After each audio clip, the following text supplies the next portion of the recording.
Okay, so we're live now. Let's get started.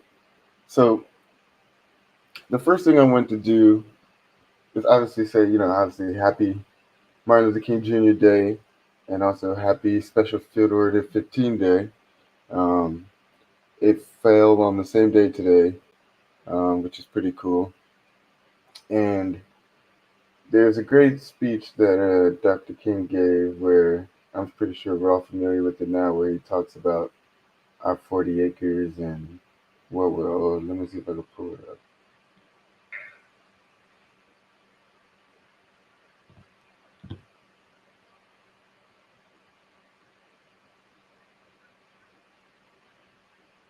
Okay, yeah, let me do it on my computer. Give me one second. But yeah, the fact that he talks about Special Field Order 15, well, he alludes to Special Field Order 15, um, and he, by doing so, also talks about the Homestead Act, um, and that contrast not only between the 40 acres, but also the contrast between, um, you know, what we got and what what they got, or what we didn't get, I should say, what they did get. Um, it's pretty substantial. Here, let me pull up this tweet. I just added another one about the Homestead Act. Um, talks about how many people actually benefited from the Homestead Act. Okay, here's the video. I should be able to hear it.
Sorry, it's a little laggy.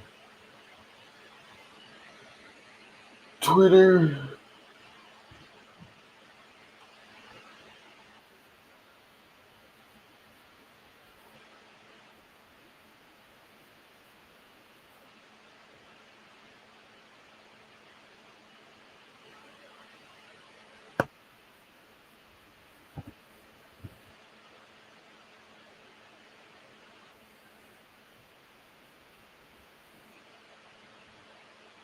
I'll see if I play it.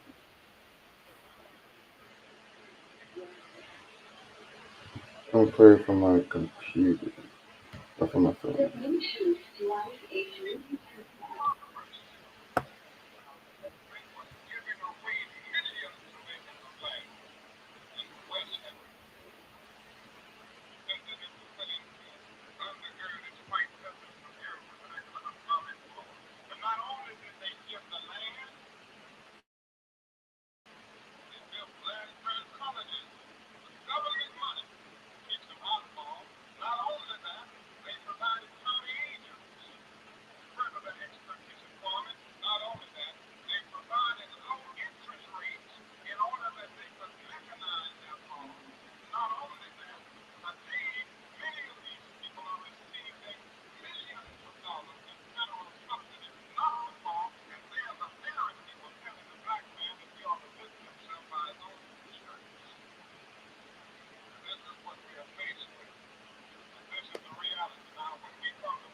Okay.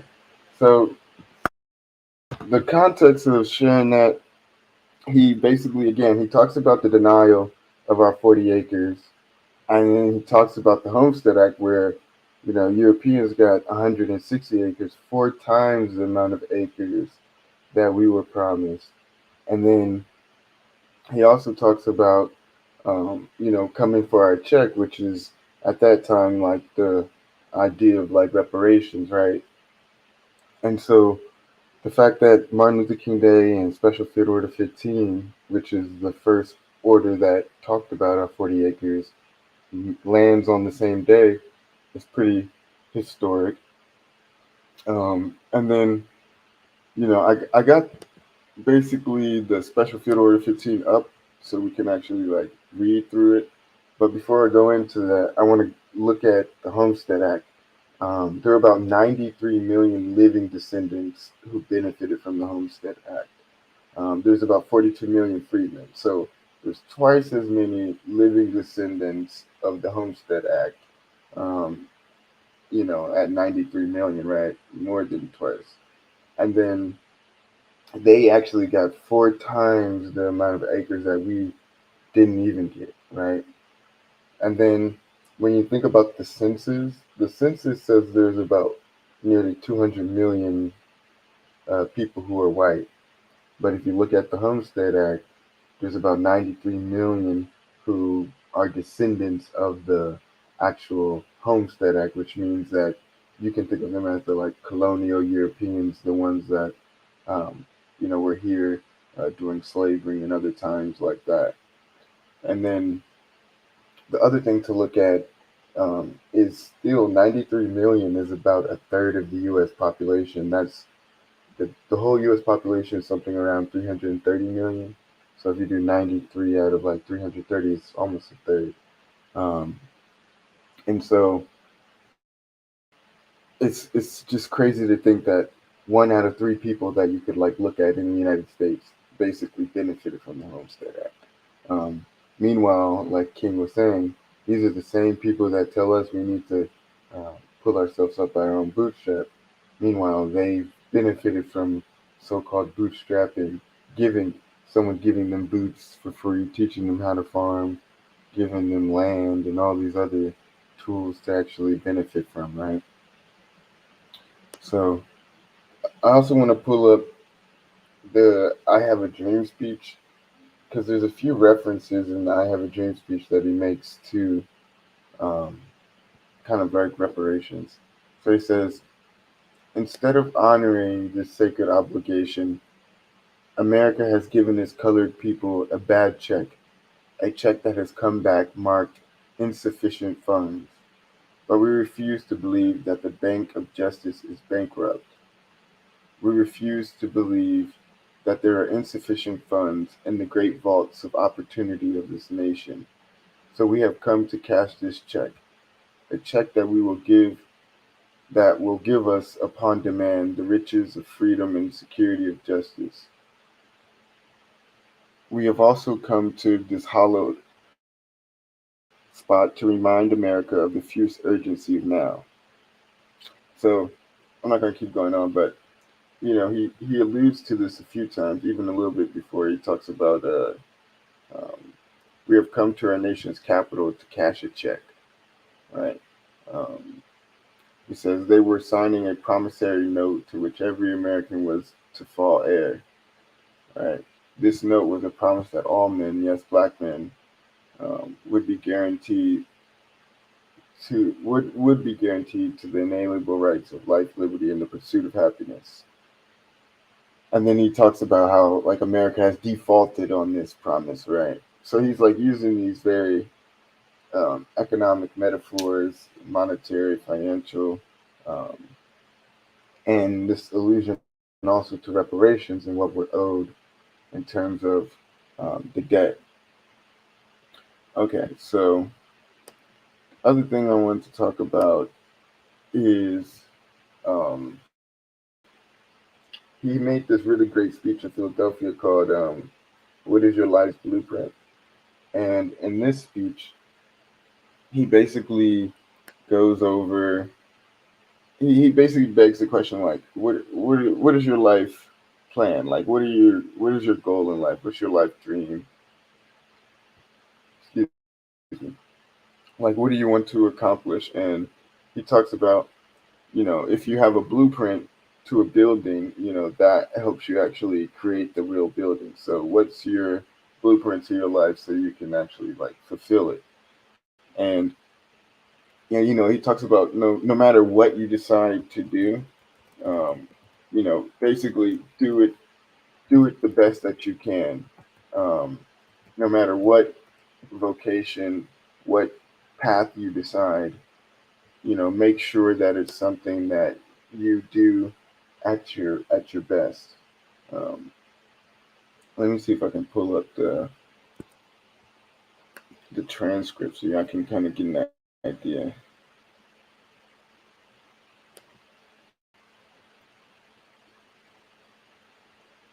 So he says, let me share my screen. Give me 1 second.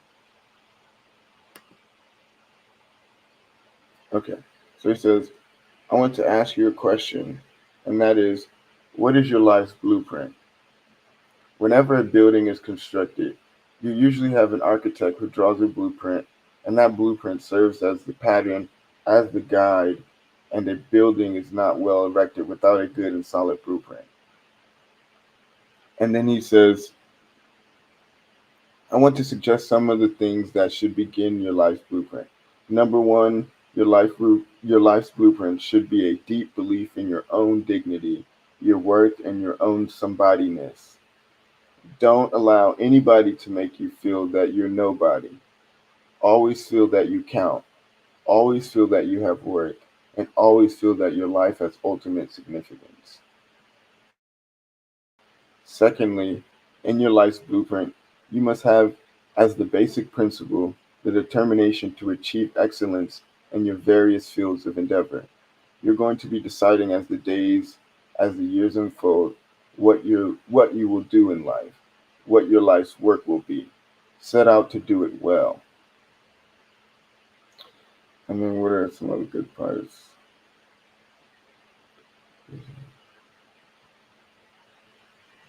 Okay, this is a good one. He quotes Ralph Waldo Emerson. He says, if a man can write a better book, or preach a better sermon, or make a better mousetrap than his neighbor, even if he builds his house in the woods, the world will make a beaten path to his door.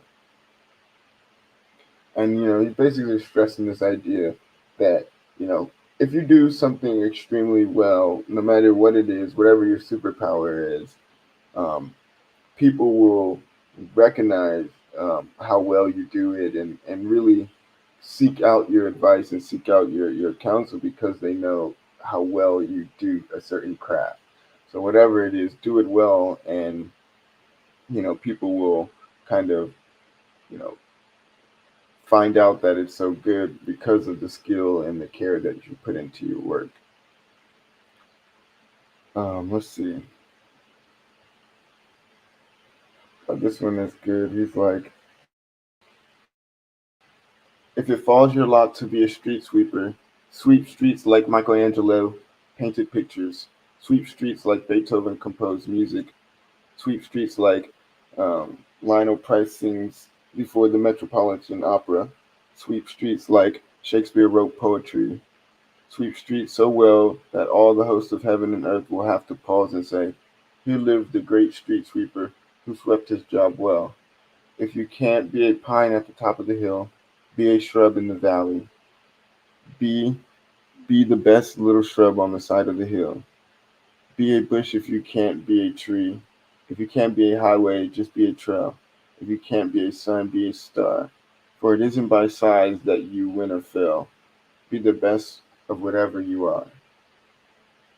So I just really liked it. To me, it was like really inspirational. I think something that and out of all his speeches, wasn't one I didn't hear till like I was in my 20s. So um, I think if more people heard that, they'll feel more empowered and more confident in pursuing kind of their dreams. Um, okay, let's see. The last thing I kind of want to go over is like Special Field Order 15. Um, you know, the real kind of cool part about Special Field Order 15 is, again, we went over this last week. On January 12th, that was the anniversary of the meeting with Twenty Friedman and Sherman and Stanton. And then 4 days later, January 16th, today, which is the anniversary, um, that was when it got actually executed as Special Field Order 15. So from the conversation they had on the 12th, 4 days later, the executive order gets into place, which kind of sets the framework for the 40 acres and everything else. And then 3 months later, in March 3rd, 1865, you get the Freedmen's Bureau and the Freedmen Bank. And the Freedmen's Bureau Act actually takes from Special Field Order 15 and also mentions our 40 acres. So, just in honor of the day, I'm going to read through Special Field Order 15 again. So, order by the commander of the military division of the Mississippi.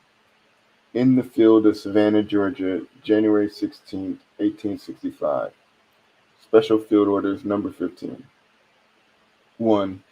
The island from Charleston south, the abandoned rice fields along the rivers for 30 miles back from the sea, and the country bordering the St. Johns River, Florida, are reserved and set apart for the settlement of the Negroes, now made free by the acts of war and the proclamation of the President of the United States.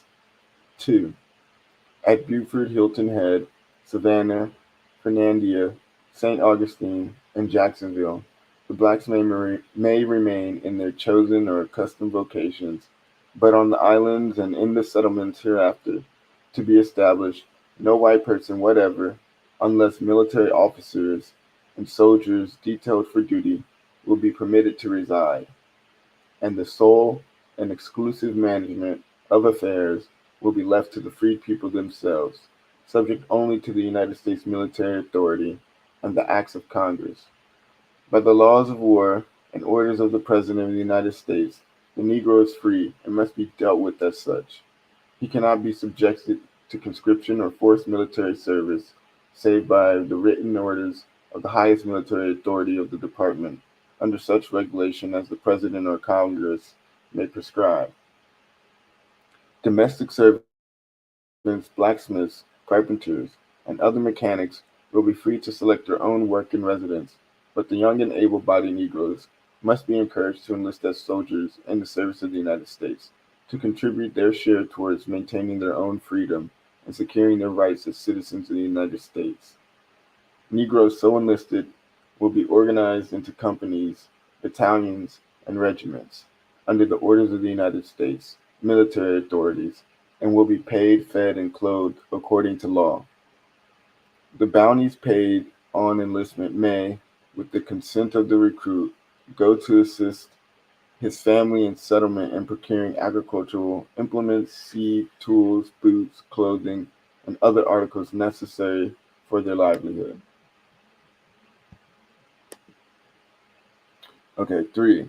Whenever three respectable Negroes, heads of families, shall desire to settle on land, and shall have selected for that purpose an island or locality clearly defined, within the limits above designated, the inspector of settlements and plantations will himself, or by such subordinate officer as he may appoint, give them a license to settle such island or district, and afford them such assistance as he can to enable them to establish a peaceable agricultural settlement. The three parties named will subdivide the land under the supervision of the inspector among themselves, such others as may choose to settle near them, so that each family shall have a plot of not more than 40 acres of tillable ground, and when it borders on some water channel, with not more than 800 feet waterfront, in the possession of which in the possession of which land the military authorities will afford them protection until such time as they can protect themselves, or until Congress shall regulate their title. The quartermaster may, on the requisition of the inspector of settlements and plantations, place at the disposal of the inspector one or more of the captured steamers to ply between the settlements and one or more of the commercial points heretofore named in orders to afford the settlers the opportunity to supply their necessary wants and to sell the products of their land and labor. 4. Whenever a Negro has enlisted in the military service of the United States, he may locate his family in any one of the settlements at pleasure, and acquire a homestead, and all other rights and privileges of a settler, as though present in person. In like manner, Negroes may settle their families and engage on board the gunboats, or in fishing, or in navigation of the inland waters, without losing any claim to land or other advantages derived from this system. But no one, unless an actual settler as above defined, or unless absent on government service, will be entitled to claim any right to land or property in any settlement by virtue of these orders. 5. In order to carry out this system of settlement, a general officer will be detailed as inspector of settlements and plantations, whose duty it shall be to visit the settlements, to regulate their police and general management, and who will furnish personally to each head of family, subject to the approval of the President of the United States, a possessory title in writing, giving as near as possible the description of boundaries, and who shall adjust all claims or conflicts that may arise under the same, subject to the like approval, treating such titles altogether as possessory. The same general officer will also be charged with the enlistment and organization of the Negro recruits, and protecting their interests while absent from their settlements, and will be governed by the rules and regulations prescribed by the War Department for such purposes. 6. Brigadier General R. Saxton is hereby appointed Inspector of Settlements and Plantations, and will at once enter on the performance of his duties. No change is intended or desired in the settlement now on Beaufort, Port Royal Island, nor will any rights to property heretofore acquired be affected thereby, by order of Major General W.T. Sherman. So that's the entire order um, that comes from Sherman. And again, 4 days after the um, meeting with the 20 freedmen. Now, let me just show y'all the Freedmen's Bureau Act really quick, and I'll just read the part about the 40 acres to show you. Because I think a lot of us are aware of Special Field Order 15, but aren't aware of the Freedmen's Bureau Act and that it mentions the 40 acres as well. Excuse me. Okay, so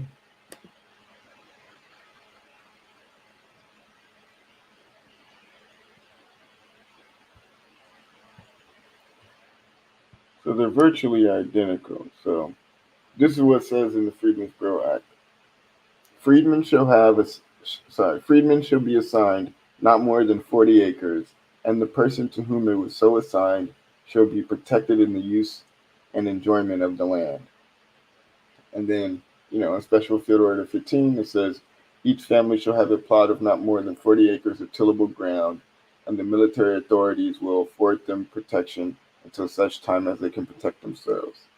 So that line is like basically lifted from Special Field Order 15 and placed directly in the Freedmen's Bureau Act. And that line from Special Field Order 15 comes from the meeting 4 days earlier on January the 12th with those 20 freedmen. We can actually pull those words up because it's really cool to see, it goes from the mouth of the freedmen to this executive order to a congressional act of legislation. Um,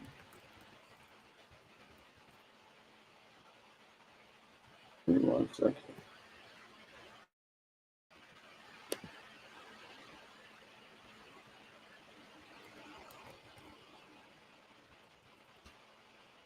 Okay, so here's It says, state in what manner you think you can take care of yourselves, and how can you best assist the government in maintaining your freedom. The way we best can take care of ourselves is to have land and turn it and till it by our own labor, that is, by the labor of the women and children and old men, and we can soon maintain ourselves and have something to spare. We want to be placed on land until we are able to buy it and make it our own. So from that statement, you get, oh, and then you also, there's one more question. He says, state in what manner you would rather live, whether scattered among the whites or in colonies by yourselves. And then he answers, I would prefer to live by ourselves, for there's a prejudice against us in the South that will take years to get over. And 19 out of the 20 freedmen there agreed with him. And so those two statements get rolled into Special Field Order 15 when they say, um, basically, on the islands and in the settlements hereafter to be established, no white person whatever, unless military officers and soldiers detailed for duty, will be permitted to reside, and the sole and exclusive management of the affairs will be left to the free people themselves. Right? So it goes directly into Special Field Order 15. They talk about then, again, the 40 acres, not more than 40 acres of tillable ground, right? And then you get, again, in the Freedmen's Bureau Act, you get that language again repeated. Um, so there's a straight through line from January 12th, January 16th to March 3rd, 1865. All of those happening in concert, going from a meeting with 20 freedmen to an executive order 4 days later to 3 months later, congressional two acts of Congress, and signed by Lincoln, the Freedmen's Bureau Act and the Freedmen's Bank Act. So it's a pretty strong history, that we have there. So I just wanted to kind of like highlight that and kind of just point out the fact that when King was talking about it, he was alluding to Special Field Order 15, the Freedmen's Bureau Act, that meeting with Sherman essentially, and the Homestead Act, which was the act that gave 160 acres to the, colonial Europeans. But let's open it up to discussion. How is everybody doing on this holiday? How you doing, Ty? How you doing, Queen Bee?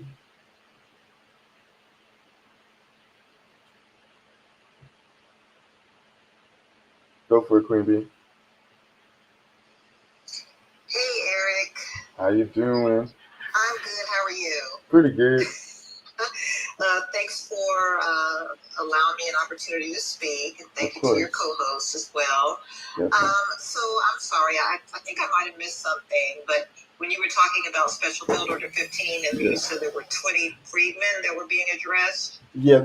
So who are they? before the Special Field Order 15, there was a meeting with Sherman on January Uh-huh. 12th. So yeah, I could read through their biographies. It's actually pretty amazing.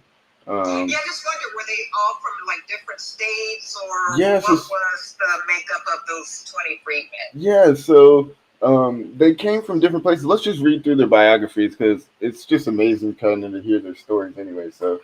Um, so there's 20 of them. They come from different states. They're different ages. From like the youngest is 26, the oldest is like 72, um, and like most of them were born slaves. Some of them were born free. But yeah, let me just read through some of them. Actually, there's 20 of them, so let's just read through it. It's actually kind of cool. William J. Campbell, aged 51 years, born in Savannah, slave until 1849, and then liberated by will of his mistress, Mrs. May Maxwell.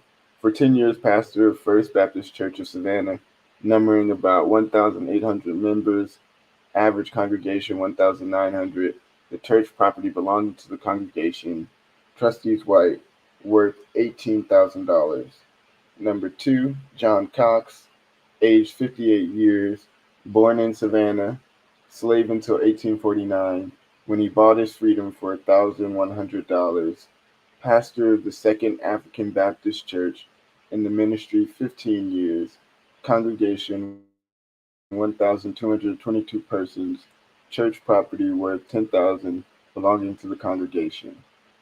Third, Ulysses L. Houston, age 41 years, born in Grahamsville, South Carolina, slave until the Union Army entered Savannah, owned by Moses Henderson, Savannah, and pastor of Third African Baptist Church, congregation numbering 400, church property worth 5,000, belongs to the congregation, in the ministry about 8 years.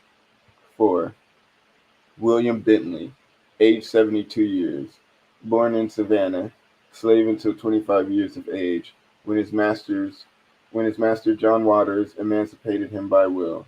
Pastor of Andrew's Chapel, Methodist Episcopal Church, only one of that denomination in Savannah, congregation numbering 360 members, church property worth about 20,000, and is owned by the congregation, been in the ministry about 20 years, a member of Georgia Conference. 5. Charles Bradwell, aged 40 years, born in Liberty County, Georgia, slave until 1851, emancipated by will of his master, J. L. Bradwell, local preacher in charge of Methodist Episcopal Congregation, Andrews Chapel, in the absence of minister, in the ministry 10 years. 6. William Gaines, aged 41 years, born in Wills County, Georgia, slave until the Union forces freed me, owned by Robert Toombs, formerly United States Senator, and his brother, Gabriel Toombs, local preacher of ME Church, Andrews Chapel, in the ministry 16 years. 7. James Hill, aged 52 years, born in Bryan County, Georgia, slave up to the time the Union Army came in, owned by H.F. Willings of Savannah, in the ministry 16 years. 8. Glaskin Taylor, age 72 years, born in Wilkes County, Georgia, slave until the Union Army came, owned by A.P. Wetter, is a local preacher of ME Church, Andrews Chapel, in the ministry 35 years. 9. Garrison Frazier, age 67 years, born in Granville County, North Carolina, slave until 8 years ago, when he bought himself and wife, paying $1,000 in gold and silver, is an ordained minister in the Baptist Church, but his health failing, has now charge of no congregation, has been in the ministry 35 years. 10. James Mills, age 56 years, born in Savannah, freeborn, and is a licensed preacher of the First Baptist Church, has been 8 years in the ministry. 11. Abraham Burke, age 48 years, born in Bryan County, Georgia, slave until 20 years ago, when he bought himself for $800, has been in the ministry about 10 years. 12. Arthur Wardell, age 44 years, born in Liberty County, Georgia, slave until freed by the Union Army, owned by A.A. Solomons, Savannah, and is a licensed minister in the Baptist Church, has been in the ministry 6 years. 13. Alexander Harris, age 47 years, born in Savannah, freeborn, licensed minister of Third African Baptist Church, licensed about 1 month ago. 14. Andrew Neal, age 61 years, born in Savannah, slave until the Union Army liberated him, owned by Mr. W. M. Gibbons, and has been deacon in the Third Baptist Church for 10 years. 15. Jas Porter, age 39 years, born in Charleston, South Carolina, freeborn, his mother having purchased her freedom, is lay reader and president of the Board of Wardens and vestry of St. Stephen's Protestant Episcopal Colored Church in Savannah, has been in communion 9 years. The congregation numbers about 200 persons. The church property is worth about $10,000 and is owned by the congregation. 16. Adolphus Del Monte, age 28 years, born in Savannah, freeborn, is a licensed minister of the Missionary Baptist Church of Milledgeville, congregation numbering about 300 or 400 persons, has been in the ministry about 2 years. 17. Jacob Godfrey, age 57 years, born in Marion, South Carolina, slave until the Union Army freed me, owned by James E. Godfrey, Methodist preacher now in the rebel army. He's a class leader and steward of Andrews Chapel since 1836. 18. John Johnson, age 51 years, born in Bryan County, Georgia, slave up to the time the Union Army came here, owned by W. W. Lincoln of Savannah, his class leader and treasurer of Andrews Chapel for 16 years. 19. Robert N. Taylor, age 51 years, born in Wilkes County, Georgia, slave to the time the Union Army came, was owned by Augustus P. Welter, Savannah, and his class leader in Andrews Chapel for 9 years. Also, A. Boogie pointed out last time that the Robert N. Taylor homes that he knows in Chicago was named after that guy, so it's kind of cool. 20. Jas Lynch, age 26 years, born in Baltimore, Maryland, freeborn, is presiding elder of MU Church and missionary to the Department of the South, has been 7 years in the ministry and 2 years in the South. And then they voted Garrison Frazier to represent him. So it says Garrison Frazier being chosen by the persons present to express their common sentiments upon the matters of inquiry makes answers to the following inquiries. So and then he basically is the one that converses with Sherman. There's two questions that come up that are contentious, but only one person disagrees, which is Jas Lynch, and he's the youngest one there, 26, and one of like I believe like three that were freeborn, 3 or 4 were freeborn. But yeah, that's all the people that were there, Queen Bee. But their stories are amazing. Like when I was doing the math last time. Like one of them was born in like late 1700s and like got free when it's like 1818. Um, One was free in 1809. Um, so some of them were free far before the Civil War, and some of them were even born free. So where did you get this information? Where is it located? So if you go to either our website, freedman.party/policy, or this one that I'm reading from right now, it's on freedman.umd.edu, and they have like a Freedmen in Southern Society project, a bunch of documents from the Reconstruction era that they've transcribed and put on the internet. Okay, great. Thank you. Yeah, of course. Um, but yeah, they have some amazing stories. But yeah, those were the 20 freedmen. So like I said, it went from that conversation on January 12th. That conversation 4 days later gets into the actual Special Field Order 15, which is today, 158 years ago. And then 3 months later, March 3rd, 1865, you get the Freedmen's Bureau Act, which also mentions the 40 acres. And then you get the Freedmen Bank as well. And then in that speech with Dr. King, about 100 years later, you get him referencing what happened in the 1860s, right? About what happened, or the 1960s, what happened in the 1860s, right? So he's pointing right back through to this history that we're going over. Um, and then contrasting that with the Homestead Act, where they got 160 acres, and the National Park Service has data that says there's 93 million living descendants of the Homestead Act, because they're the people who basically um, cataloged all this stuff. Um, so 93 million living descendants of the Homestead Act means that that's a third of the U.S. population that are living beneficiaries of getting 160 acres for free, basically. Um, and those are, like he says in that speech, these are the same people that are telling us to pull ourselves up by our own bootstraps, right? Um, so the way I see it is those 93 million need to be voting for reparations for freedmen, right? Because we're owed it, and they're the ones that have benefited from 160 acres. So the least they could do is vote for us to get what we're due. Um, so we can keep track. 93 million guilty people walking around. But yeah, we're owed for sure. There's 42 million of us, 32 million of us that can vote. That's enough to uh, elect people on the state, local, and national level. So we just have to put in the work, and we can give ourselves reparation. We don't have to rely on the kindness of strangers and bootstrappers who think we should already have done what they were given on the silver platter. Um, Anybody else want to add to the conversation?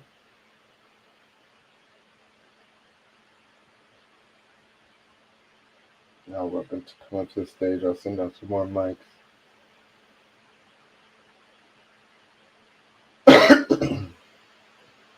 But yeah, so that's Special Field Order 15.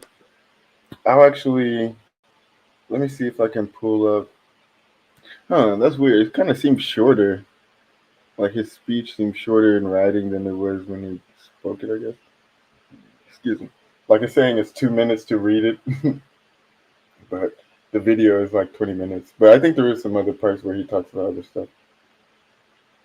But here, while we're in here, I'll just read through. Oh, go for it, Queen D. No, I was just gonna say that, with me doing my ancestry work, I was looking at the Freedmen's Bureau, and it was interesting reading, some of those, I guess, where they were coming, and they were making reports, and they were talking about the Union Army pulling out, and they were basically like begging them, "Don't do this." So it just brought that to mind to me, how they didn't want them to pull out because they needed those protections. Yes, and there's actually a very sad history behind this. So when we look at timeline, it goes from January 12th, 1865, meeting with Sherman and 20 freedmen.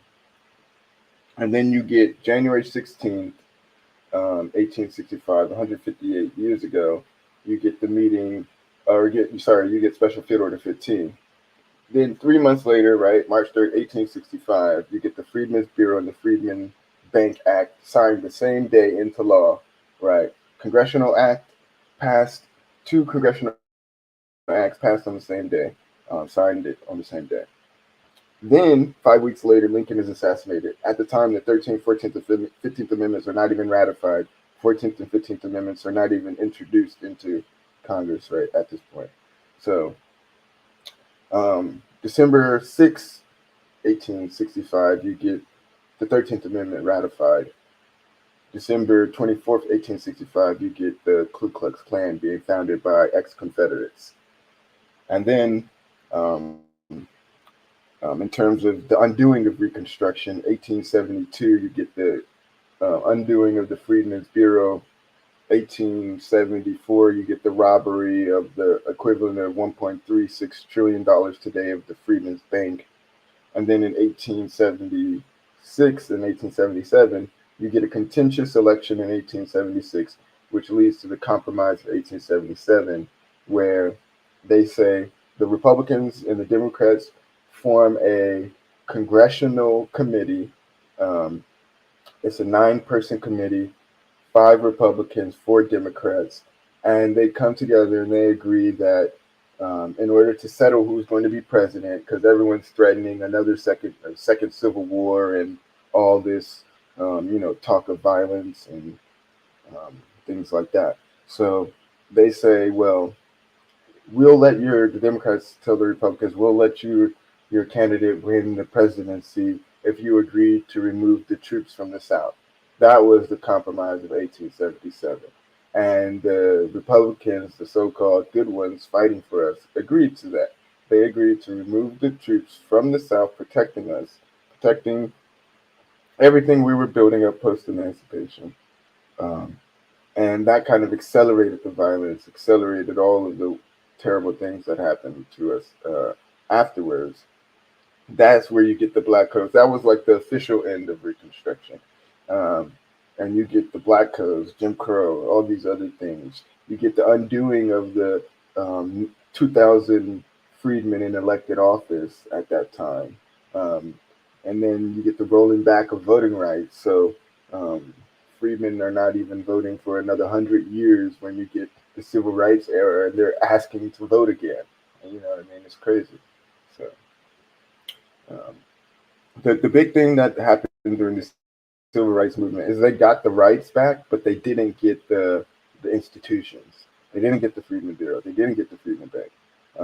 So that's our job to finish. They got us the voting rights back. ostensibly, but we still need to get the institutions to finish Reconstruction.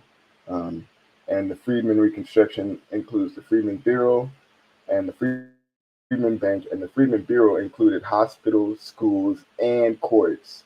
So there's actually 5 parts: the Bureau, Bank, schools, hospitals, courts. So we need all of those institutions. The Native Americans have what they call the Bureau of Indian Affairs and the Bureau of Indian Education. Um, we need our institutions back. And it's super important that we kind of look back to the legislation and figure out what went wrong and um, design new solutions to avoid those problems. And then also put our own candidates in place so that they're the ones passing the policy. But yeah, um, any last thoughts before we start to wind down?